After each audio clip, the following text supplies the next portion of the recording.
Voilà, donc on va se partager le temps puisque moi je suis à l'initiative du projet et Camille le réalise. Donc ça permet de voir comment on peut mettre en place un tel projet. Donc ce projet, il est parti en fait d'une formation que j'ai suivie à l'ENSIB sur 18 mois. Donc c'était une formation validante qui s'appelait responsable de fonds patrimoniaux.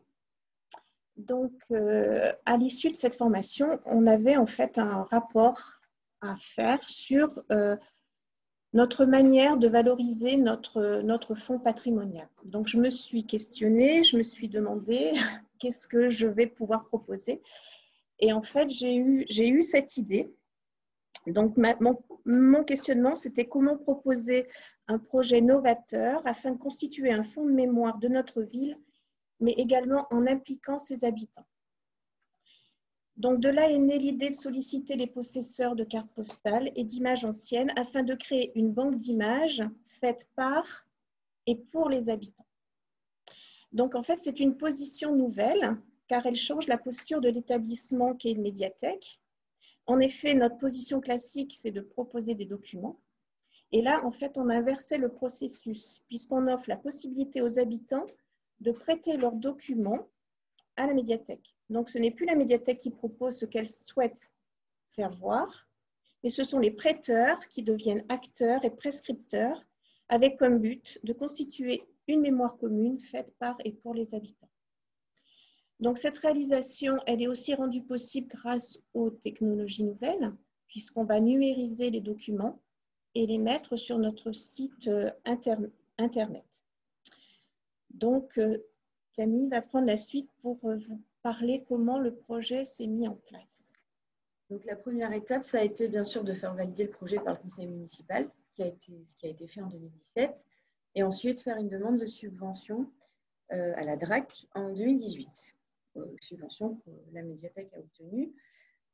Cette subvention a permis d'investir dans du matériel, notamment l'achat d'ordinateurs portables, d'un appareil photo numérique réflexe, mais aussi de mettre à jour le logiciel Décalogue pour pouvoir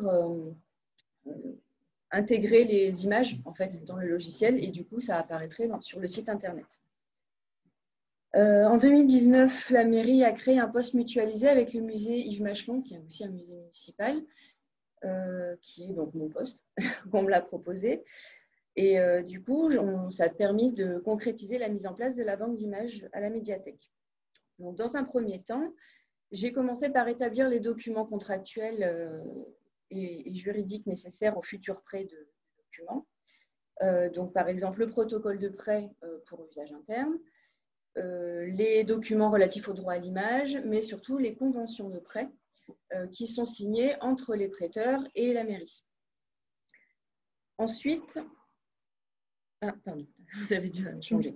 Je me suis occupée des documents iconographiques en premier lieu de la médiathèque de Ghana.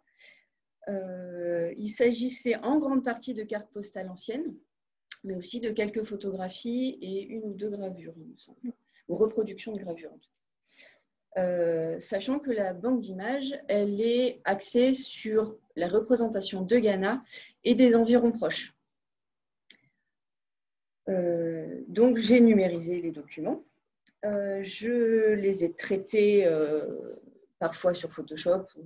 Des fois, ça nécessitait un petit réglage parce que sinon, certaines images étaient un peu anciennes, donc on ne voyait pas très bien l'image. Donc, j'ai fait des très légers réglages sur Photoshop. J'ai indexé, bien sûr, les images en répertoriant les titres, tout un tas de données en fait, dans un fichier Excel, de manière à avoir toutes les informations sur tous les objets, cartes postales ou photos.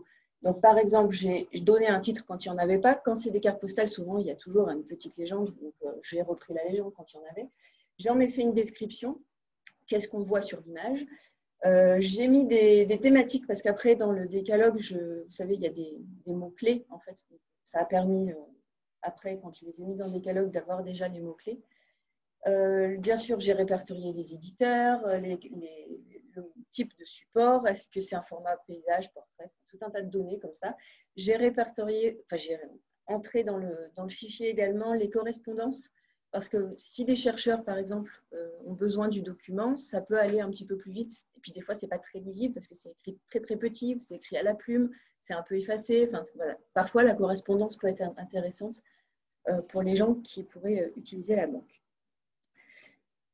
Ensuite, j'ai commencé à intégrer les images dans Decalogue afin qu'apparaissent toutes ces images sur le site internet de la médiathèque. Donc, on a créé un onglet spécifique à la banque d'images, ainsi qu'une arborescence de manière à ce que les gens puissent naviguer. Donc, il y a plusieurs manières de naviguer dans la banque d'images. Soit d'abord par thématique, vous voyez, il y a des onglets qui se développent, soit en choisissant des éléments sur le côté, par type de document, par sujet, par date, etc. Donc, les gens peuvent naviguer à différentes façons. Il y a aussi en haut une barre de recherche, donc on peut aussi taper carte postale, église de Ghana, par exemple. Il y a tout un tas de possibilités pour trouver les images. Et puis, les gens qui veulent juste voir ce qu'il y a sans avoir d'idée précise, ils peuvent taper juste ressources graphiques et ils auront tout type de documents sur tous les thèmes d'un seul coup qui vont apparaître et ils peuvent naviguer comme ça sur les images. Bien entendu, on peut agrandir les images. Donc, on clique simplement sur le titre et après, on a une fiche avec l'image qu'on peut mettre en plein écran. On peut même zoomer. Donc, on peut voir parfois les tout petits détails parce que bien sûr, je les ai mis en haute définition pour qu'on puisse voir parfois les visages des personnages ou les noms des enseignes, des choses comme ça. Donc, on a essayé d'être au maximum. C'est vraiment une valorisation de la carte postale, voilà, qui est un tout petit format, qui est difficilement valorisable.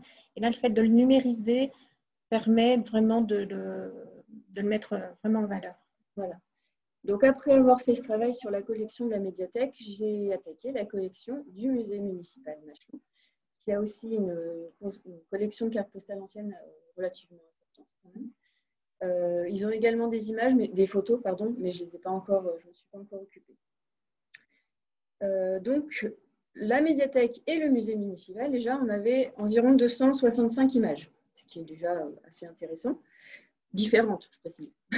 Parce qu'il y a des doublons, mais je ne les ai pas mis en ligne. Donc, sur ces 265 images, il y a essentiellement des cartes postales, mais aussi, comme j'ai dit, quelques photographies et surtout pour le musée, des gravures.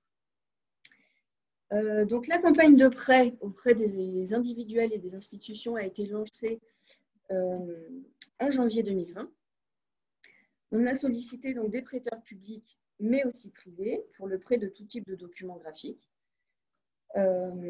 qui montrent donc la vie, l'architecture, les paysages urbains ou naturels de Ghana et ses environs proches. Et par environs proches, on entend le bassin de vie de Ghana, qui n'est pas forcément territoire Comcom, hein, c'est vraiment le bassin de vie, c'est-à-dire les communes qui dépendent de Ghana, qui vont venir faire leurs courses à Ghana ou qui viennent, les gens travaillent à Ghana, enfin des choses comme ça. Donc là, il y a quelques exemples, c'est comme par exemple la commune de Bègue, d'Ebreuil, de Vos ou de Rouza. On voit donc qu'il y a différents types d'images qui sont représentées, de l'architecture, du patrimoine, du génie civil comme les viaducs, mais aussi des paysages. On peut donc participer de deux manières différentes, soit en prêtant des documents, soit en documentant les images. Parce qu'il y a des gens, ils vont se dire « Ah, c'est le magasin de mon grand-père, je me souviens, ça a ouvert en telle année. » Ça, c'est des informations qu'on n'a pas sur une carte postale. Donc, c'est aussi une façon de collaborer à cette banque d'images participative. Donc, on peut identifier, par exemple, pour cette image en particulier, les personnages qui sont présents sur l'image, donner des informations sur la boutique, sa localisation, ce qu'elle vendait, etc. Mais aussi le nom des gens qui étaient là avant ou après. Par exemple, quel est le commerce qui se trouve à cet emplacement aujourd'hui. Donc, il y a vraiment différentes manières de participer. Aujourd'hui, on a 7 collectionneurs privés qui ont prêté des cartes postales, souvent vraiment des gens qui collectionnent des cartes postales anciennes, donc des gens comme Madame Belay, qui en a prêté presque 200, rien qu'à elle seule. Donc, c'est des prêts qui sont vraiment précieux, puis des gens qui veulent vraiment collaborer à la connaissance de la vie de Ghana et de ses environs. Il y a aussi des institutions comme les archives départementales de l'Allier qui nous ont prêté des images. Et donc aujourd'hui, on en est à presque 800. Il y en a environ 2/3 qui sont en cours de traitement encore, parce que c'est très très long de s'en occuper, vraiment de tout mettre en place jusqu'à la mise en ligne. Donc, là, j'en ai à peu près 1/3 que j'ai réussi à mettre en ligne. Afin de créer la mémoire de demain, j'ai aussi commencé à faire une base d'images contemporaines.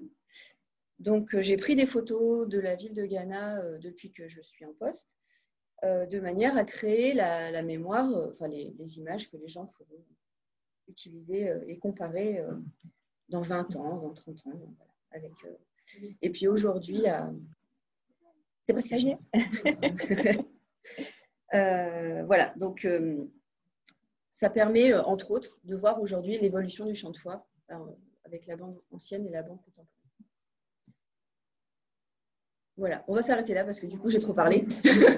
Mais voilà. Juste une phrase, on a mis en place tout un tas de choses pour valoriser cette banque d'images, entre autres une exposition temporaire au musée Machelon, une exposition à la médiathèque qui présente la banque d'images et une nouvelle exposition que j'ai fini de réaliser, qui est une exposition photo qui superpose du coup l'image d'aujourd'hui et l'image d'hier. Voilà. Merci et désolée pour le blabla. Oui.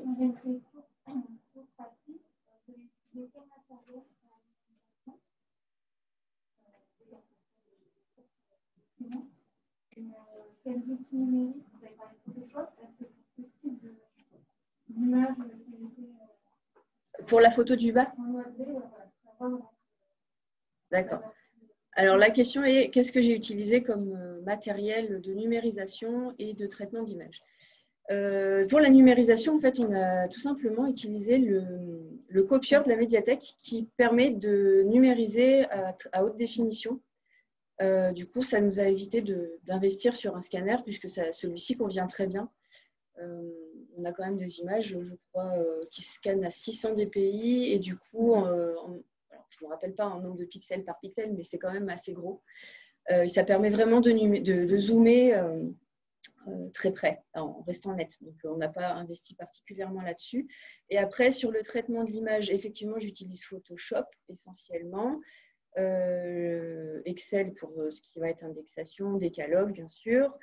Et pour la photo de l'exposition, là, non, ce n'est pas du Photoshop. C'est juste que j'ai pris l'appareil photo et puis j'ai pris la carte postale que j'ai superposée à ce que j'avais devant moi. En fait. Ce n'est pas du montage numérique. C'était plus un travail d'ajustement. Ouais, c'est compliqué de retrouver l'angle du trottoir ou ce genre de choses. Et les jours de vent, c'était compliqué. Ça faisait bouger les cartes. C'était pas top. Voilà. Oui.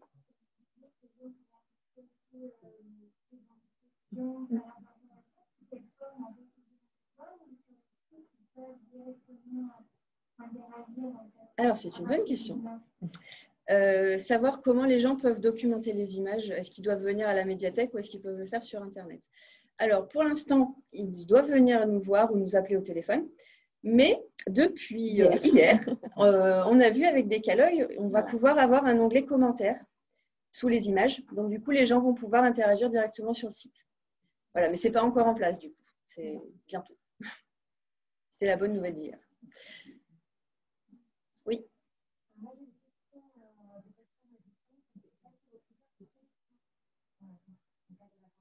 Par rapport aux images? D'accord. Alors, quels sont les critères de sélection des images? Déjà, c'est la zone géographique que ça représente. Si c'est trop éloigné, par exemple, si ça remonte Vichy, on ne va pas pour l'instant les accepter. Aussi, il y a des critères par rapport aux dates de publication, puisqu'on est encore soumis au droit à l'image. Donc, on va mettre en ligne, je précise, en ligne seulement les images qui sont antérieures à 1945, de manière à ne pas avoir de soucis de droit d'image. Si c'est des images qui datent, par exemple, des années 80, on va d'abord rechercher les personnes qui ont les droits. Je pense par exemple aux éditeurs SIM qui ont été rachetés par plusieurs personnes. Et aujourd'hui, en fait, Monsieur Combier, qui est le créateur des éditions SIM, a fait don énormément de ces images au musée Nicéphore Niepce de Chalon-sur-Saône. Donc, on a contacté le musée qui a demandé au fils de M. Combier et du coup, on a l'autorisation. On a une autorisation écrite. Donc, en fait, on cherche toujours si les dates sont un petit peu trop proches, enfin, en tout cas, plus récentes que 1945, à avoir les droits. Et si on ne les a pas, on saute les images, mais on ne les met pas tout de suite en ligne. On les mettra que quand ça sera possible. Voilà, il y a tout l'aspect en fait préparation qui a été relativement long, hein, Oui. qui a fait l'objet en fait de mon rapport sur lequel je me suis documentée par rapport à des choses déjà existantes comme le site Numilog à Lyon. Je me suis intéressée aussi au site Flickr qui permet aussi de mettre des images en ligne. Et puis, il y a aussi l'exemple de la bibliothèque du sel qui est devenue intercommunautaire, qui est la plus proche de ce que l'on a mis en place. Mais voilà, il y a eu un travail préparatoire aussi bien sur tout ce qui est droit par rapport aux images, au niveau technique, au niveau intérêt aussi, puisque, voilà, comme je vous ai dit, c'est cette possibilité d'inverser notre position en tant que bibliothécaire qui était aussi intéressante.